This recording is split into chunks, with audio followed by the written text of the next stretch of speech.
Olá pessoal, tudo bem? Sejam bem-vindos a mais uma aula de Biologia. Meu nome é Marcondes Félix e eu sou professor de Biologia. E convido vocês agora a biologiar comigo. Vamos lá?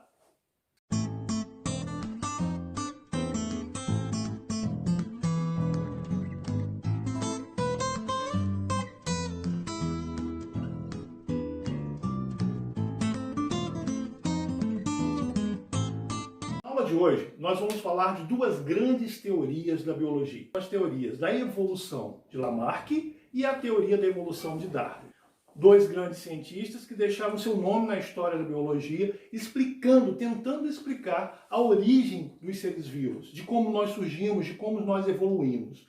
Bom, para a gente começar, a gente vai primeiro entender que são dois cientistas, dois pensadores, que muitas das vezes, no caso de Lamarck, fizeram por observação.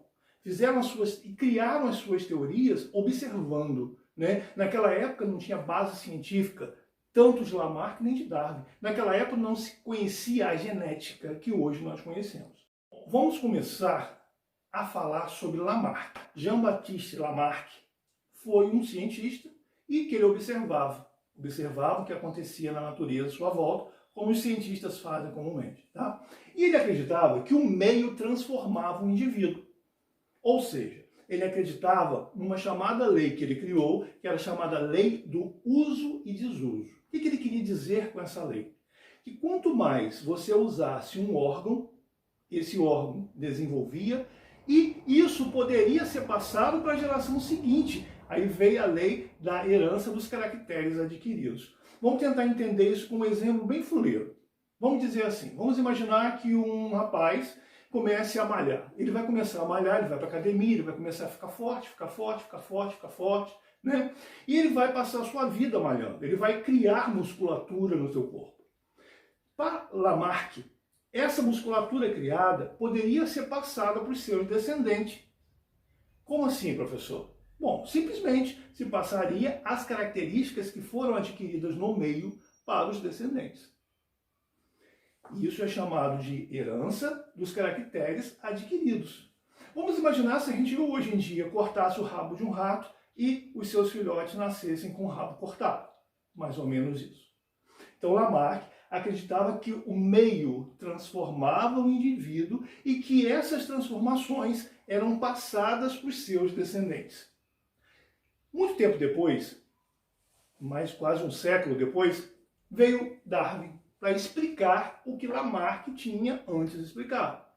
E Darwin disse o seguinte: não, o meio não transforma o indivíduo. O meio seleciona o indivíduo. Como assim? Darwin criou a lei da seleção natural. Quando ele fez toda essa observação, ele publicou um livro chamado A Origem das Espécies, onde ele explicava todos os conceitos que ele havia percebido no ambiente onde ele pesquisou. E para lembrar, Darwin passou pelo Brasil. Nós temos no Brasil, no Rio de Janeiro, o caminho de Darwin, né? E ele passou por aqui. Ele veio estudando essas espécies ao longo do tempo.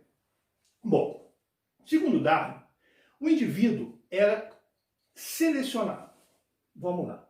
3 bases na teoria de Darwin: lei da seleção natural, a variedade das espécies e as adaptações. Vamos tentar explicar isso com um exemplo. Vamos imaginar que uma cadela tenha 10 filhotinhos. Esses 10 filhotinhos vão ser iguais? Não. Eles podem ser diferentes, podem ter cores, pelagens diferentes, olhos diferentes, tudo vai ser diferente desses filhotinhos. Os 10 não serão iguais. Então a gente está explicando aí a variabilidade de uma espécie, correto?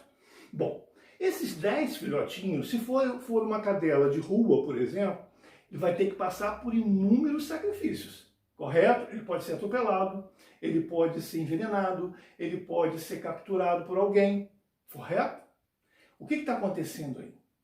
A cadela, ela vai perdendo os seus filhotinhos para o meio.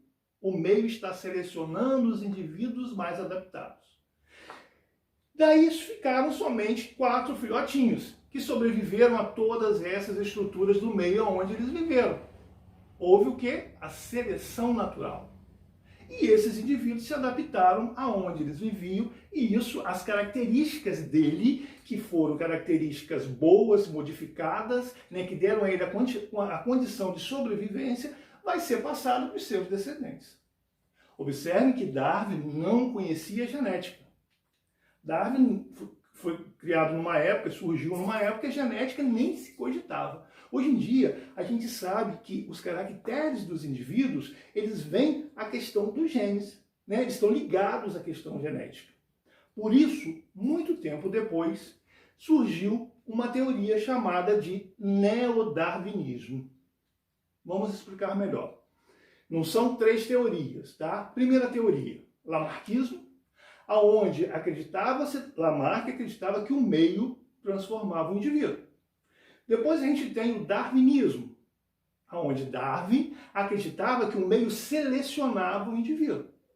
E o neodarwinismo seria a incorporação do conhecimento da genética, né? Ou seja, as mutações, que são as transformações que podem ocorrer geneticamente, e as recombinações gênicas. Isso, juntamente com a seleção natural, formava-se as novas espécies. Para a gente explicar melhor as 2 teorias de Darwin e Lamarck, eu vou usar um exemplo clássico, que é o exemplo da girafa. Todo mundo conhece a girafa com seu pescoço enorme, correto?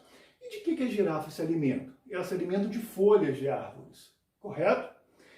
Então, vamos imaginar que, segundo Lamarck, para Lamarck, existiam girafas, todas elas com pescoço pequeno. E elas comiam as folhas das árvores. Só que as folhas embaixo foram acabando. E elas começaram a esticar o seu pescoço para atingir as folhas mais altas. E isso elas tinham que fazer constantemente. Aquelas que conseguiam esticar o seu pescoço, essa característica do pescoço longo, ela é passada para os seus descendentes. Aí Darwin veio e falou assim, peraí, não, a história não é essa. Existiam girafas de pescoço longo e de pescoço curto. Ambas comiam as folhas das árvores. Só que, como as folhas das árvores embaixo começaram a acabar, quem sobreviveu nessa história? A girafa de pescoço longo. Por quê? Poderia comer embaixo e em cima. As de pescoço curto foram o quê? Morrendo. Ou seja, o meio foi selecionando o indivíduo mais adaptado. Quer ver um outro exemplo interessante? Muitas das vezes a gente tem infestação de barata, a gente pega o inseticida e joga na casa toda. Muitas baratas morrem.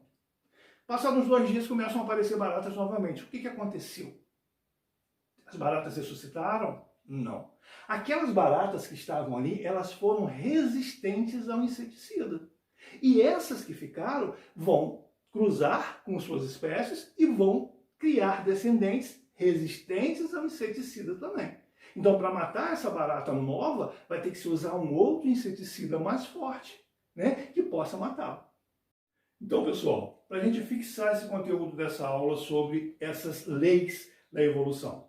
Lembrando que nós temos 2 grandes cientistas que são Lamarck, surgiu primeiro, e Darwin veio depois. Lamarck, ele acreditava que o meio transformava, que o meio modificava. Por isso, ele criou a lei do uso e desuso e lei da herança dos caracteres adquiridos. Darwin veio depois. Jogou por terra a ideia de Lamarck, porque Darwin acreditava na seleção natural, né? A seleção natural, ele acreditava na variedade das espécies e nas adaptações. Ok? E Darwin, com isso, ele mostrou, através de exemplos, de que os indivíduos mais fortes eram selecionados para sobreviver no meio. Depois criou-se a lei do neodarwinismo, que veio depois da morte de Darwin. Essa lei do neodarwinismo é o que a gente acredita até hoje, que ela está baseada nos conceitos de genética, ou seja, as mutações e as recombinações gênicas. Essas variações e essas recombinações gênicas vão gerar o quê? As transformações da espécie com a seleção natural. Logicamente, essa espécie vai se adaptar ao meio onde ela sobrevive. Então, falamos de algumas teorias importantes para a área de evolução. Espero ter ajudado. Se gostou da aula, curte aí embaixo, faz um comentário e até a próxima aula para a gente biologiar. Um abraço, gente.